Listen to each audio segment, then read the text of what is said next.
to another episode of Top Lines and Tails, your weekly livestock podcast. And as always, we'd like to thank our sponsors, Harborough, for their continued support of this podcast.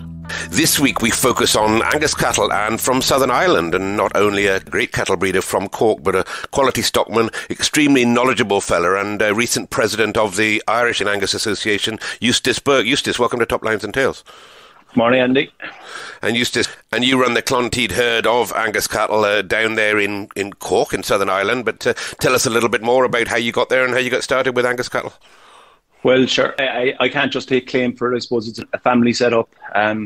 Look, it's run, myself and my mum Deirdre run it together, and every now and again my sister dons the Wellingtons and takes off the high heels. So it's very much a family affair, and look, my wife and my son as well help out, so it's all good. It's a family affair. You really are a family farm by the sound of that then. And tell us just whereabouts you are there. So we're located in Southern Ireland. So when we look out our front window, we look down on Cork Harbour, and when we look the opposite direction, we look on the old head of Kinsale. So okay, great. Kind of gives people a perspective. Lovely part of the world as well down there in the south, and lovely part of the world when it's not raining. But you get your share of that, I know. But I've been there when it's sunny, and it is nice down there. And you full-time farm yourself there? You say there's a family farm there. You're all involved? No, we're a part-time farm. So the farm here at home is 60 acres.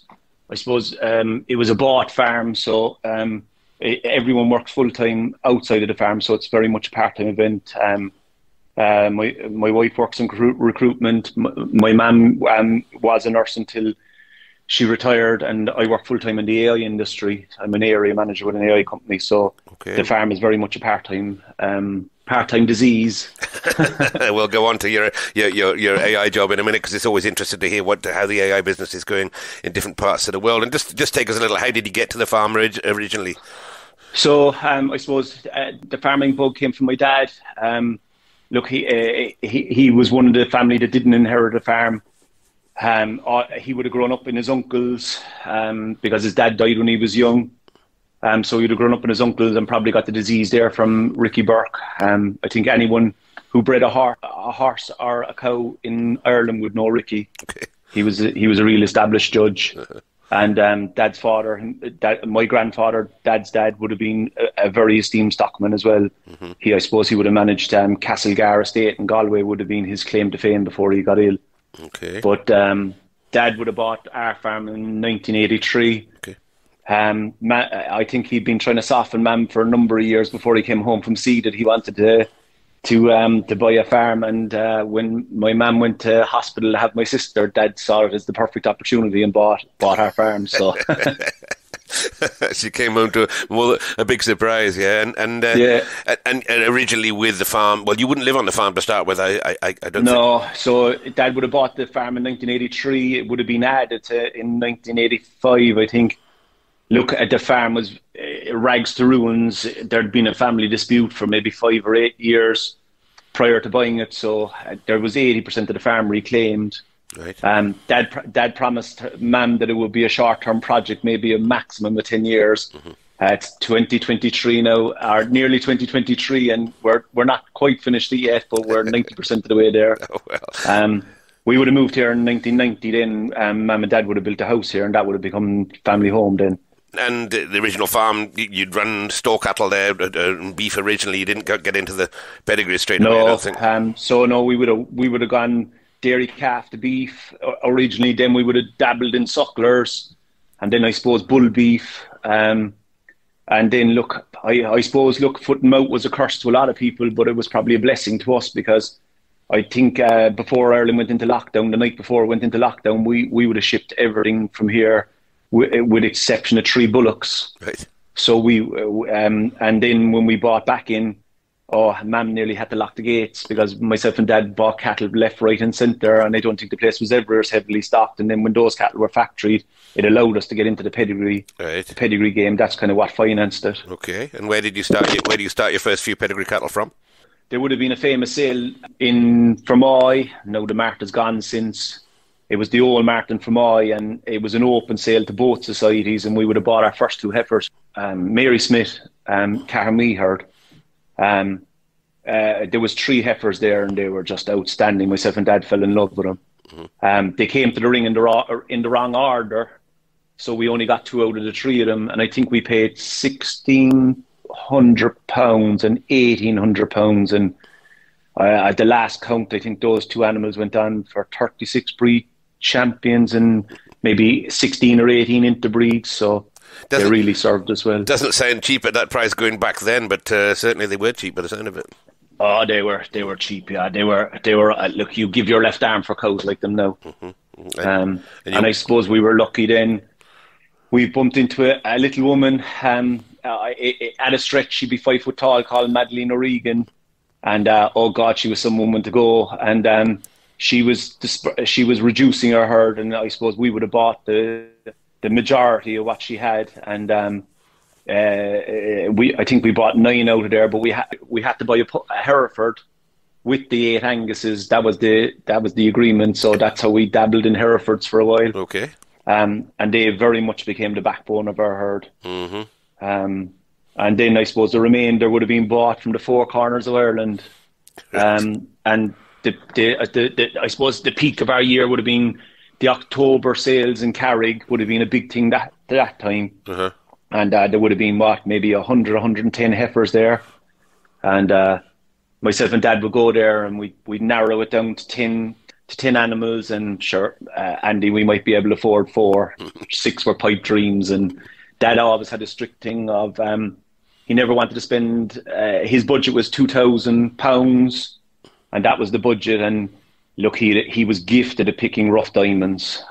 He was a far better judge of females than I was. He'd no mass in bulls, but ultimate mass in females, and he just was able to pick one after another, and able to pick them in his working clothes, which is the ultimate talent. Certainly is a gift, isn't it, to be able to do that and to pick out the rough ones and then turn them round, and that keeps the budget down as well. And in the early years, you ran the Angus, you said the Herefords, a few limousines as well, I think you got involved in. Yeah, I suppose we ran pole Herefords here, poled and horned, but majority poled, and then we would have bought into limousines because we would have felt that having two native breeds, maybe a continental breed next to them, would protect us if there was ever a dip in the market. But look, we're in dairy country, and limousines didn't suit our system.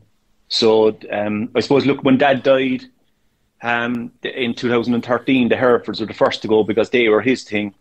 The Angus were always the dominant herd here, and maybe 2 or 3 years later, the limousines left, and we concentrated on Angus, and it's really served as well. And you, I guess, would be, as a youngster, would be the one that would be keen on figures, and I know you've got a herd very much built on figures, and something you take a lot of pride in. Yeah, look, as I said, Dad was always had a huge mass in females, and I was lucky that he always let me pick the bulls. Rightly or wrongly, he always let me pick the bulls, so I suppose that's where I picked it up. Look, we dabbled. Anything over £50, I had to pay the price for the straw. So, and that was fair enough. Like, you know, we were always predominantly, even though we carried some very successful stock bulls, we were always predominantly AI. And just give us a little bit, just a couple of bulls maybe. Were you buying straws of bulls out of Scotland, or do you just limit your herd to Ireland? Look, I suppose we always look. We like a bigger animal. Look, it would have been a ton before. It's 800 kilos now. That's what we like our herd for. So we'll buy the best from all over the world. But look, it's predominantly from the UK. I suppose I would have imported Belak Duke originally and coded him. Okay.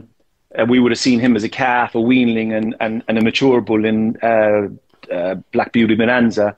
That was Dad's annual trip as well as the bull sale. We always used to go to the Black Beauty, and I suppose that was down to Dad's friendship with Eddie Galanders. Okay. Then I would have coded Peter Pershaw. Look, between Elixir and Peter Pershaw, I don't think we could fit either one of the 2 more into our herd. I've a huge mass, and then I suppose in recent years I would have coded Robber and Bosshog. So look, we're always trying to be one step in front. But figures do play a big part here. Look, there's a famous saying here: you need picture and sound. Yes. So look, they're not the be and end all of everything, but it definitely helps to have both. Sure. And Peter Pershaw, for those listeners who don't know of him, and of course there won't be many of those, I don't think he had a massive impact on the Angus scene in the UK, didn't he? And as you said, Alexa was his father, and he was in every pedigree. And just about at one time, I think at Perth, it would be 90% of the bulls they would have him in the pedigree. So he's done a huge influence, a big influence on the Angus herd worldwide. Yeah. Oh, huge. And look, he's Marmite. People love him, I hate him. But I remember I saw him with Neil Massey and Belak, and it was a cold December day. I saw him, and he was just out of the bull stud, and we were inside in a big stubble field, and he passed me up a hill after a cow that was bulling, and you couldn't criticise the bull. He was phenomenal. Mm-hmm. And I suppose, look, one of my other bad habits is I love turning out other people's cattle, and I was honoured when Jim Smith, the stockman that was there, asked me to help Belak turn out the first crop of Peter Pershaw sons, and Hildago was part of them that went to Logie, and he won the championship that day, and that would be string of bulls. That would be at Perth, and of course you've had a big association with Perth, but that's a great honour to go into the camp, a great honour and a great learning curve, I suppose, to go into the Belak camp and see that. Huge learning curve, and I equally got massive opportunity with Weatherly. Look, it's like being part of the family there. They're just phenomenal people, and you learn so much. I would have helped in one of the lead-ups to one of their bull sales. I think I spent a month or 5 weeks there, and the only mistake I made was I didn't spend longer there. They're just... No, they're tremendous people, tremendous family, aren't they? And tremendous cattle. Yeah. Good working, honest cattle, aren't they? Yeah, oh yeah, look, I like to build my cow. I'd love my cows to be as good as what Tilson's females are, and I suppose that's the name of the game. Just slightly bigger cows, but fertile with milk, and that's what we like, and just productive. And before we move on to Scotland, they've also obviously had a lot of mentors and influence from some great breeders in Ireland. There, I think you got a list, quite a long list of some fairly influential people that help you. It's very much, look, Ireland is a small place, but like there's some phenomenal breeders here, and like Matthew Goulding, the McEnroes, Albert Cogan, John Tate, and in recent years Johnny Doyle. Look, they've all been very good to me. Michael Sheehan from Luddermore, and then look, we've got two staff inside in our office, Felicity McGrath and Shane Murphy, and you're never going to go far wrong with any of that group around you. But you need to be the right person for them to take you under the wing as well. So I mean, you take some credit yourself for getting in amongst those people. And we talk about Scotland. I think your father was actually interested in moving to Scotland at one time, wasn't he? Yeah, I suppose when the Tiger left, it kind of put a refocus here altogether. Look, we were both working on construction. When the Tiger left, I suppose I was working on the civil side, and Dad was working on in the pharmaceutical side, and there was just a downturn, and Dad would have gone working as Director of Safety for Viola in Scotland, and I suppose he was over there maybe 8 or 10 months, and one day he rang with a list of cows to test for export, and I said, Dad, half these cows are mine. And himself and Jim Strathern, who he built up a relationship with over there, had picked out a farm, and Dad had planned on moving lock, stock and barrel to Scotland, because he felt that if we wanted to make a full-time go in pedigree cattle, Scotland was the place to be. And I think he just always dreamt of owning or leasing a farm on the borders. He just loved it there. Yeah, no, I can see the desire there, but that never happened, unfortunately, did it? No, he got ill, and it never came to fruition. And look, times have probably moved on now, Andy, with a family here and stuff like that. Like, it's probably a dream that'll never be dreamt, you know. Yeah, no, fair enough. And another man from Scotland, I think, probably gave you a bit of influence. You mentioned Roburn just now, and I think John Elliott took a shine to you. Yeah, John Elliott. Look, he's always at the end of a phone. He's always willing to give advice. Look, he's been very good to me down through the years. Like when I first brought in Peter Pershaw, Robert Bosshog, he probably didn't even know who I was, but look, he's been very good to me down through the years, definitely without a shadow of a doubt. Yeah, and his bulls have always performed here. Like, Mam wouldn't know the bloodlines the best, but she said, look, no matter whether I like what the Robin cattle produce or not produce, they're profitable cattle. And I suppose that's the biggest compliment you can pay to someone, you know. Absolutely is. And let's go on to the showing side of it. You said you brought a few cattle out for other people, and obviously got the bug for showing, and I think you hit the show circuit fairly hard for a few years. Yeah, look, Dad was addicted to showing. I think at our peak we were doing 18 or 19 shows a year. It was just every weekend.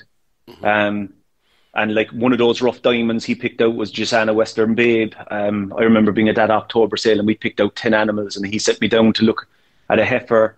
And when I came back, he was after buying a heifer that wasn't on the list. And to say she was in her working clothes wouldn't be an injustice to the animal or the breeder. But I think within 2 years, she was reserve champion in Strokestown. Right. He just had an ability like we were having a debate, Andy, and John McEnroe had to interfere and say, lads. But like, yeah. So look, we would have shown an awful lot in the earlier years. I suppose. Look, after he died, it became a bit more difficult, you know. But showing still plays a big part here. Yeah. But we would probably do 6 or 8 shows now rather than the 18 or 19. Times have changed. Social media has changed a lot of the showing side of things as well, you know. People know now a lot easier what you have. It's definitely changed things. Look, whether it's for the good or not, I don't know, but it does play a key role in our herd now. And you said the social media, yes, when you can see the animals and you can see the figures and see the breeding, then you can almost buy without seeing the animal. Yeah, 100%. Look, we'd sell half of our bulls here each year without the buyer coming to see them. Really? Okay. Ireland maybe is a small bit different to the UK in the fact that our customer base is transitioned to a dairy base, and look, dairy is driven by figures, and farmers have fierce confidence in it. So, sure. Yeah. But look, they go hand in hand, Andy. Reputation is the other thing as well, of course. That's the one that backs it up, isn't it? Yeah, 100%. Look, they go hand in hand. Look, if you do some shows and people see you, and then word of mouth, and then the social media on top of it, it definitely goes. And look, I would say 80% of our customers are repeat customers, so it stands for a lot. No, that's tremendous, and that cuts down the marketing right down. But as you said, the shows you do them as a marketing tool, and obviously doing well. But you've won your share, and the junior champion at Tullamore, I think, national calf champion, was it this year maybe? Yeah. Look, we went through a couple of barren years, I suppose. Look, COVID was there and things like that, but in recent years, yeah, we've done well. Look, I suppose this year we would have got the Supreme National Calf Champion, the AXA Supreme National Champion. We won the Tilson judging, and I suppose that was a massive compliment because I always aspired to have cows like Weatherly, and to receive that with Clonthead Mandy at that show was just a massive compliment and totally unexpected. Wonder another great judge there, but it would be no mean feat either. I mean, that's the National Calf Champion there. It's not 2 or 3 there. That's a big show, isn't it? No, it's a big show and a huge show this year. Look, I think when we were building a new society, it got to breaking point and we had to take on a new individual earlier this year. And I suppose Shane would have come here with the dream of having this Angus extravaganza weekend, and between himself and Felicity, they pulled off a massive feat in that event. It was different in the fact that the sale was the day before the show. That's right. Yeah, I heard that. Yeah, so it was. Shane was of the strong opinion that why can't every customer be the judge and judge their own animal, and then I suppose roll the dice, because if you bought your animal on the Saturday, you'd have potential of winning up to €1,500 on the Sunday, which was, make the animal cheap, like. A great idea. I've not heard of it before. I remember you pinging me and telling me that it was going on, and I thought, this sounds strange, but it seemed to work out. Obviously, it worked out for you, because I think you did end up selling that calf, didn't you? No. I kept that heifer, and I sold another heifer on the day. Andy, I'd be homeless if I sold that heifer. Fair enough. And the herds competitions, I think you won the herd competition this year, but you've certainly had your share of success in the herd competition, which again is the benchmark really for a herd, isn't it, to win the whole herd competitions rather than just 1 or 2 animals?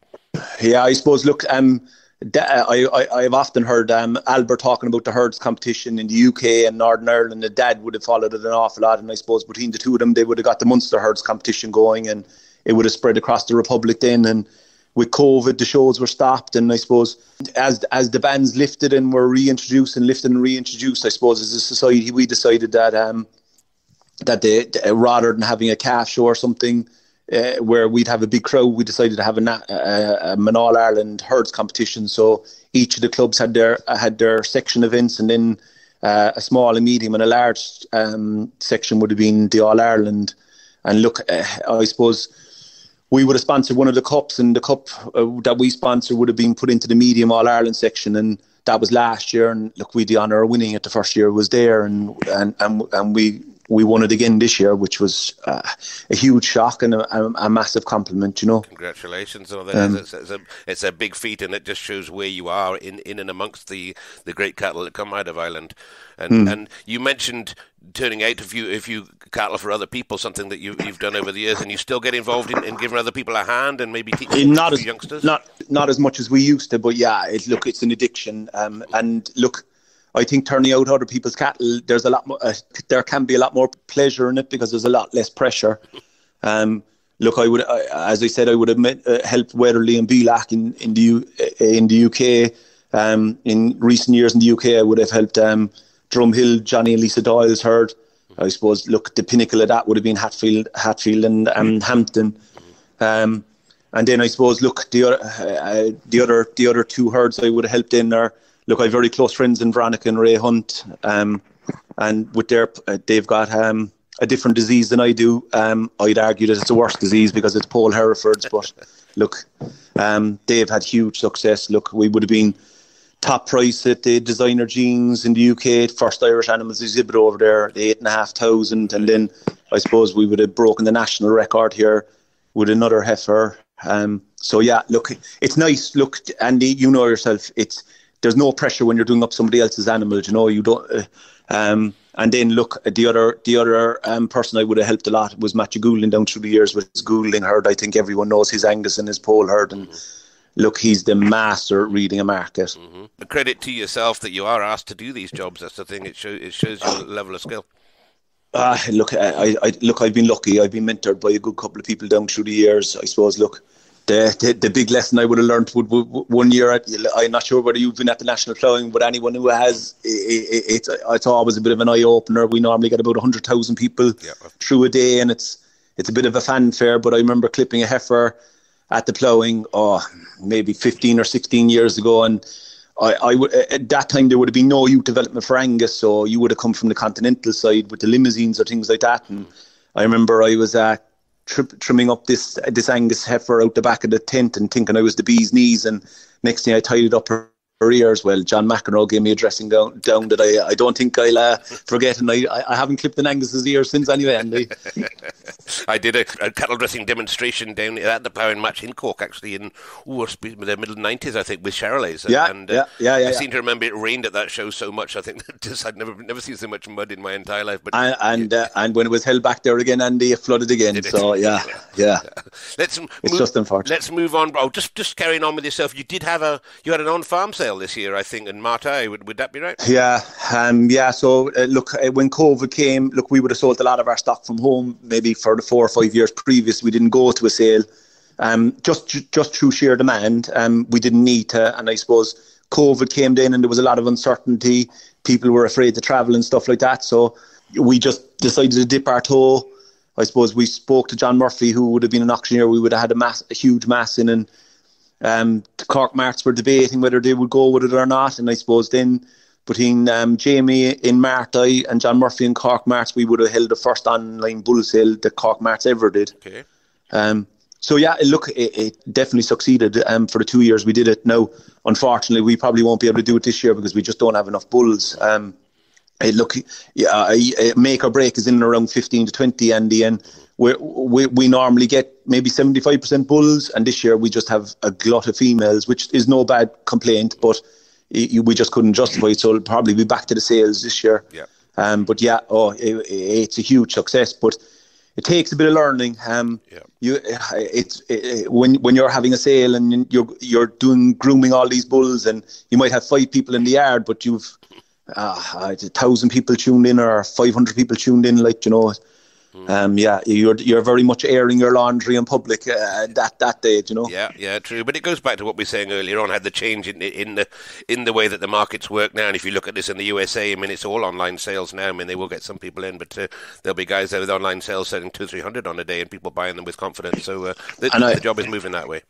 I think it's going to move that way more and more, and it's just, look, it takes a bit of adapting for both the marts and the breeders. But look, we're lucky in Ireland. We've got a facility there with Martay, and it's just it's absolutely unbelievable. Yeah, good. Yeah. And let's just move on to yourself. You are president of the society this year. Congratulations. That's a great honour as well. And I think you've got a few good guys around you. One, John McEnroe, you mentioned earlier on, will probably keep you right. Yeah. So look, I suppose, just to give you a bit of a background, and I suppose, look, Brexit wouldn't have caused just problems for the UK, but it also caused a couple of hurdles for Ireland because, look, a lot of people probably don't know, but there's 2 Angus societies in Ireland, and look, breeders would transition between the two, but we would have always been loyal in recent years to the Aberdeens because, look, we just wanted to be affiliated with the home of Angus, and breeders in Ireland would have registered as a true UK society, so Ireland would have almost been a club of the UK society. And when Brexit came, there was a big hurdle there to be climbed in the fact that we weren't going to be allowed to register with the UK anymore. So, look, maybe about 6 years ago, Barry Turner would have visited me here, and we would have gone through the guidance being given for DEFRA, and then we knew it was going to be a long road because we were going to have to establish a European headquarters for the UK, or in some format or another. And look, it was just challenging times, you know. Up until the 31st or the 30th of December, I think we got our Breed Society licence on the 30th of December 2021. And if we hadn't got that Breed Society licence on that date, on the 1st of January of 2021, all the Aberdeen Angus would have lost their pedigree status in Europe. So look, you know yourself, look, divorces never kind of go well, but I think we made the most of it. I think everyone got their head around it. Look, it was probably a credit to Barry Turner that day. At that time, there was an amicable agreement put in place, and Ireland became the headquarters and a breed society would in its own right, but definitely there's strong links between the UK and Ireland. Still, we have meetings quarterly, we have the youth development together, so... That's right. The YDP covers Southern Ireland as well, I think, doesn't it? But it is a tricky one, as you said. And hey, there'd been, as you said about the two societies, there was a break, I'd say 15, 20 years ago maybe, wasn't it, when the sort of Irish society wanted to go on their own way, and there was a lot of animosity back then. And I think that it takes a few grown-ups to sort that out, and credit to you if you've kept the links with the two of them. Yeah, look, we're in a lucky spot. We're in a lucky spot, and look, there was a lot of progressive people on council board in Ireland and the UK at that time, and look, it just allowed us to establish ourselves. Look, Andy, when you're going from registering 3,000 cattle to registering all the Aberdeen cattle in Europe, it's a big jump. Right, and you handle that now. That would make you one of the strongest herd books, I suppose, in Europe now. Yeah. So look, we're the fastest growing herd book in Europe at the moment. If you take a look at us. From 20 to 21, we've grown 40%. Right. Look, by the end of this year, I would say in 2 years we'll be up 80 to 90% in registration. So it's no mean feat. Wow, and that's so yeah, that would put you on. I mean, the size of the thing that would put you on par with anything in the world, I would have thought. Yeah, look, at the moment we're the biggest pedigree society in Ireland on registrations. With the exception Dairy Society, obviously the IHV is there as well, so they're the biggest society. But look, I think in the coming years we may even overtake them. Look, commercial Angus registrations then, we're the number one. We're 27,000 in front of any other breed. Wow. And if you take a look at the Angus, the way it's gone, like there's an 80% increase in 10 years. In the commercial registration. So look, it would be largely driven by the increase in dairy, but not solely. No. You definitely see an increase in, while the suckler herd is declining in Ireland, the market share for Angus is increasing. Yeah. So yeah, that's a big accolade indeed. And let's go down the genotyping route. You guys there have been keen on the genotyping for maybe longer than in the UK, or certainly take it very seriously, don't you? The whole yeah. Again, Andy, look, I suppose we're big believers in it because we've got a great facility in ICBF. So for those who aren't familiar, they're 100% independent. They're state funded. So it gives us a massive facility. So they're 100% independent, as I said, and then they're gathering data from everywhere. Like every meat factory, every carcass that goes through a meat factory is registered with is all their grades, any of the data that ICBF get. So it's a huge filter. I suppose every AI that's done by a technician is recorded and it logs on ICBF. All the herd apps log to ICBF. So it's a huge facility, and there's no vested interest there. It's independent. And across all breeds, Eustace? Across all breeds, yeah. I remember, and even sheep now. I remember chatting to William Smith about this probably 12 months ago, and him sort of telling me about this I wasn't aware of. So that's it does similar. We've had guys on here from the US running big databases over there, and 20 million animals in there. Once you get a data set that big, then you get a lot more accurate figures, don't you? Yeah, and look, I suppose if you take a look at where we are, we're definitely punching above our weight here in Ireland. Like ICBF currently has the largest beef genomic database in the world at 2.5 million. And we're working on a 50k SNP, and there's a lot of the world working still on 200. Mm-hmm. Yeah. And if you just look at where ICBF are, they're 118 billion SNPs. Right. So like it really puts us out in front of a lot of people. And okay. I suppose, look, we're working towards full genomic registration within the next 2 years. So we'll be the only country in the world that are putting a BVD tag in one ear and a registration tag in the other. And all you'll do is you send off your blue card, and within the week you'll get back what the parents are. And sure, that's from conception rate to fork, that'll be definitely 100% traceability. Yeah, that's a one step forward, isn't it? And with regards to the genomics, is there more emphasis coming on different ones? Is this changing? The genomic desire, is this changing from year to year? Are we looking more towards, I don't know, carbon emissions, more different calving patterns, this sort of thing? Oh, 100%. Look, on the dairy side, we in the last proof run here, which would have been this month, there's been a carbon footprint built into the dairy, and it's coming for the beef in the spring. Mm-hmm. I suppose, look, the main three evaluations are replacement, terminal and dairy beef index, and there's a CBI coming now for finishers. And look, there's research going on at the moment regards meat eating quality, carbon and gas emissions, and they intend on building that into the evaluation in the near future. So look, it's ever evolving. Mm-hmm. That's a very tricky one. Of course, you've got to be careful that the one genomic you don't throw the baby out with the bathwater by going too far down one route. So it's a very difficult balancing act, isn't it? Oh, it's very difficult. But I suppose, look, Sean Coughlin and his staff run a very tight ship. They don't favour any breed over the other. So you have every animal is ranked against one another. So like you've got within breed figures, and then you've a cross breed figures. Mm-hmm. And no one breed can run off with their own index. You're just not allowed to do it.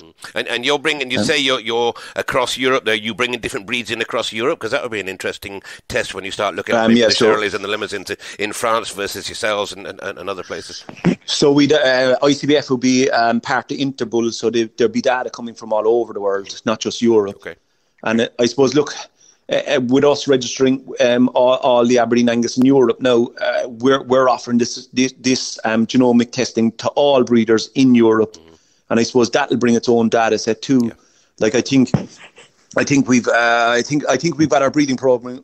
We're registering in 16 different European countries at the moment, and there's one country pending, and we'll have that in the next couple of weeks. So, if you see where we've come from, we've gone from a club of the UK, and 2 years later we're registering in 17 countries, plus Ireland. So look, it's a big phenomenal. And obviously, UK aside at the moment, the rest of the countries in Europe, there, how are they getting on with that? I mean, I'm based in France, as you know. How are they getting on sort of with the genomics and looking at the data sets and being keen on recording that? Is that something that's driving through other countries, or are you driving that through? So it's a steep learning curve, Andy, I suppose. Look, you go from experienced breeders to novice breeders.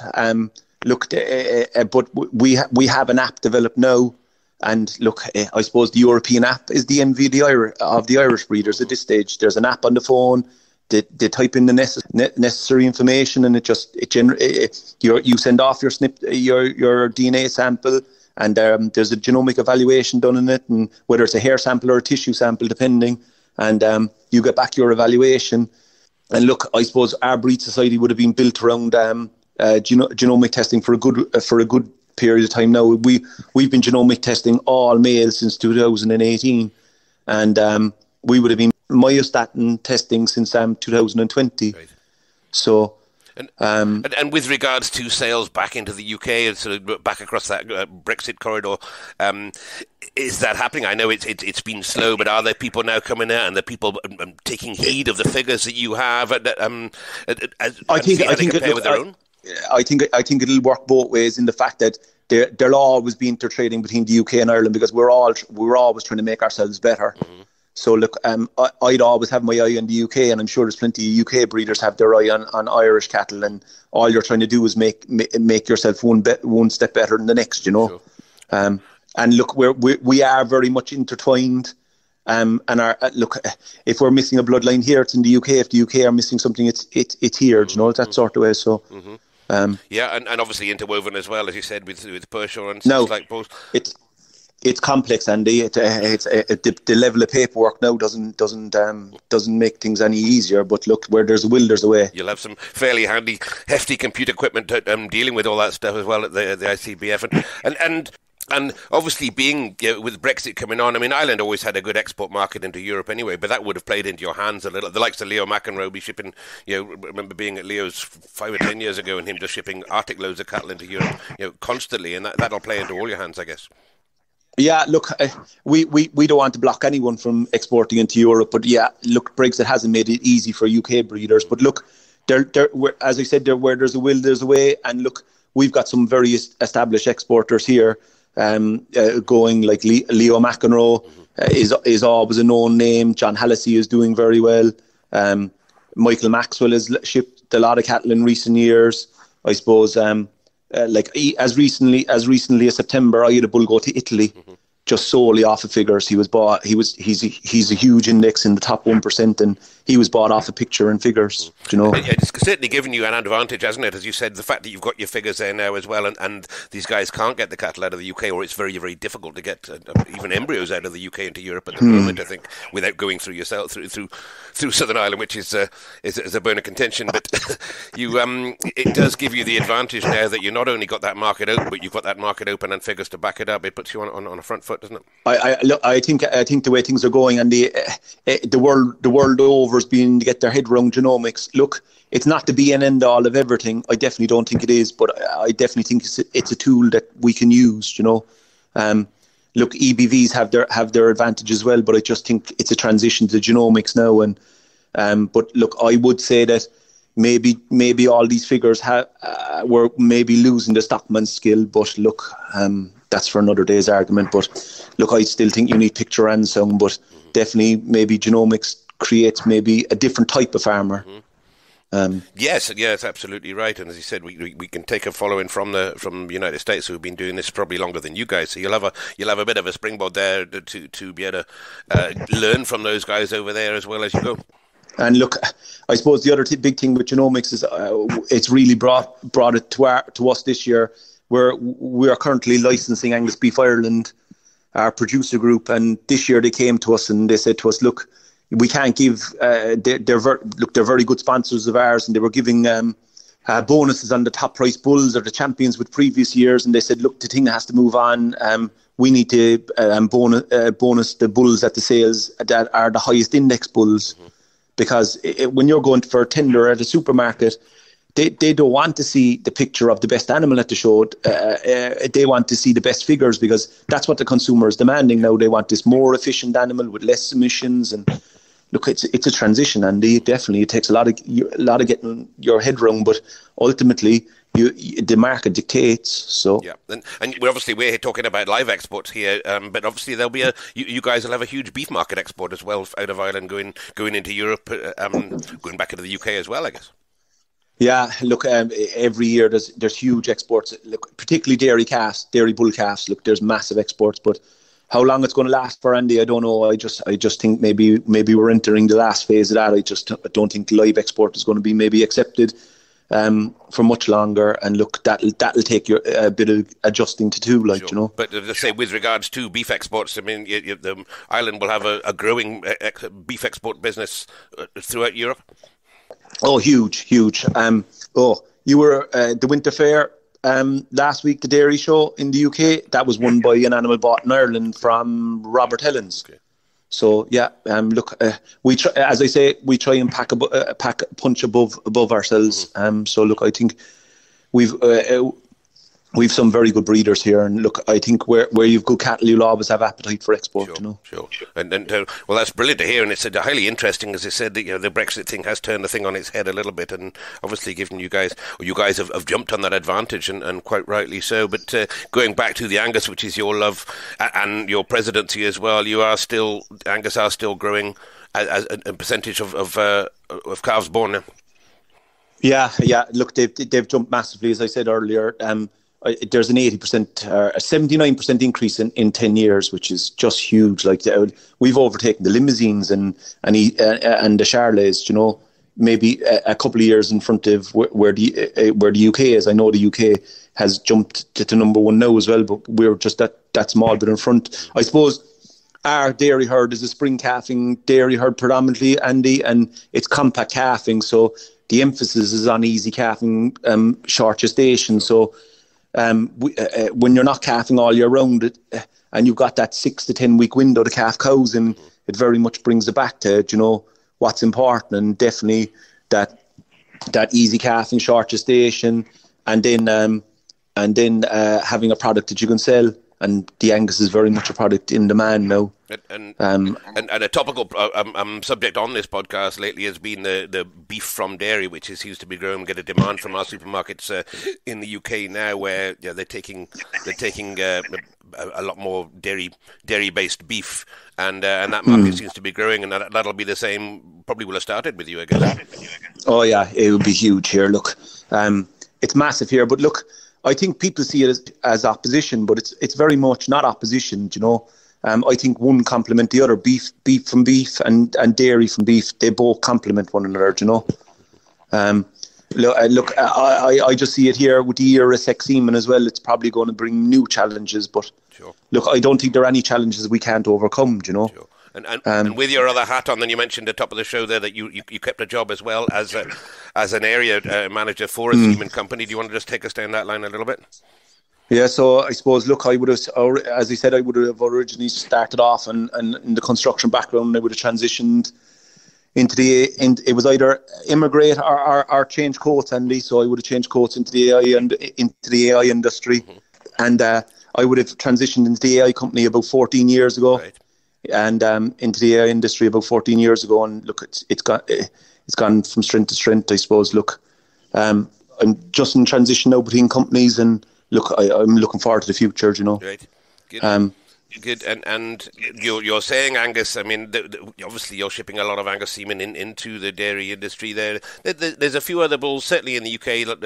Talking to Sally Lloyd this week, and her saying a lot of the semen they're putting into the dairy breed is coming from the Belgian Blues. Are we seeing a bit of that over there? Yeah, but it's not as influential. And look, it's a declining market actually in Ireland. The Belgian Blues are. We would see Angus and Hereford as the predominant two breeds used in the dairy herd here. Okay. Look, Belgian Blue is very much niche. Look, I'm not saying they're not good calves, and I'm not saying there's not demand for them, but where you have increasing numbers and a reducing number of staff, you know, you just need those hardy calves to get up and go themselves, you know. Even from the dairy. And yeah, okay.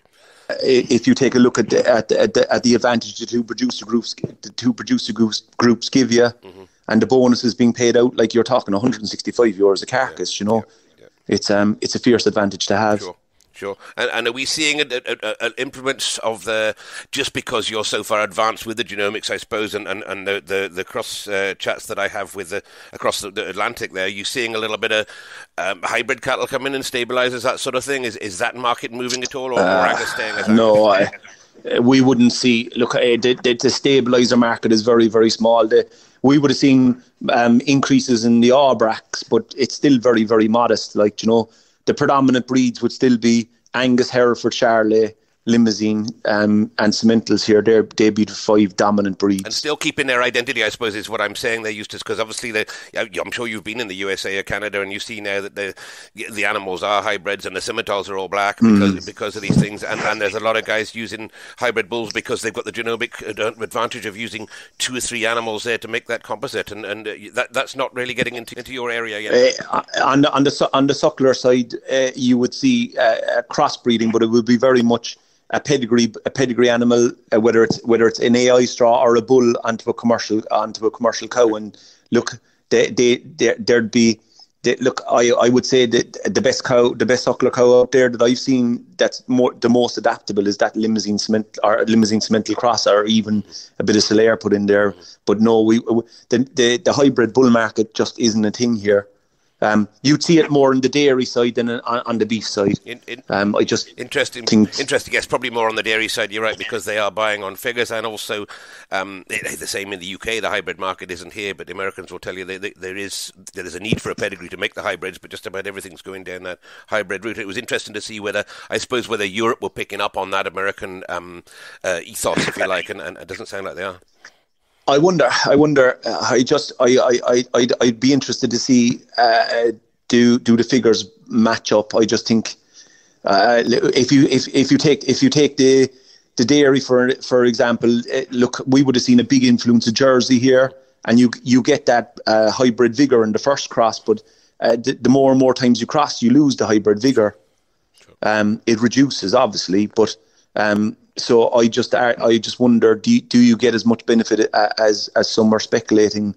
Look, I still have fierce mass in a pedigree animal, no matter what breed it is. It just you need to know where you're going. I seem to remember when we had Lee Leachman and Chip Kemp on here for sort of 2 consecutive weeks there, that it did spark quite a bit of discussion, both from your side and from the UK side. That that wasn't the route that we were certainly looking at yet. It's interesting because those guys are adamant that that's the way that the future is going. But hey, we all got different markets and different ideas. And different. We're all into different things, and it's good we are. We'd be here. It'd be very bad if we were all chasing down the one road. It is. It's brilliant. But it's great to see a man like yourself with a knowledge across the breeds, both through the database and through the semen sales, but still standing there behind the Angus as the number one beef sire in Ireland. Yeah. Look, it's enjoyable. It's a bit of a bug or a disease, Andy, that is very hard to give up. Look, every other day my wife says to me, I don't think these figures are matching up, but we'll try and hide the figures and we'll try and enjoy life, Yeah, it's all as long as you're making a profit and making a living there, Eustace, that's great. Well, it's been tremendous to speak to you. I did meet up with you in Perth bull sales last year, or Stirling bull sales, should I say, last year briefly, but it was late at night. We didn't get a chance for a chat. So if you're over this time, we'll get together and maybe have a coffee or a beer and definitely. We definitely will, and thanks very much for the opportunity, and keep up the good work. Andy, your podcasts are very much admired by loads and listened to many. So I think keep up the hard work, and well done to your sponsors as well. Very kind of you to say so about that, Eustace. Well, it's been tremendous speaking to you, and when I'm next over in Ireland there, I'll look you up as well. Oh, you're more than welcome. The door's always open, as it is to everyone. Well, cheers all. All right, Andy. All the best. Nice to meet you. Thanks very much. Cheers. Thanks. Bye-bye. Thank you for listening to this week's Top Lines and Tails podcast, and as always, we're highly grateful to our sponsors, Harbro, for their collaboration and kind support of the Top Lines and Tails podcast. Please take a look at the internet or speak to your local representative to find out exactly how Harbro can help you with your dietary requirements of your livestock, and of course free no obligation advice. And find them on the internet, as I said, or on social media. And whilst on the subject of social media, why not look at our Top Lines and Tails Facebook page, where you'll find information and photographs to back up this episode and previous episodes also.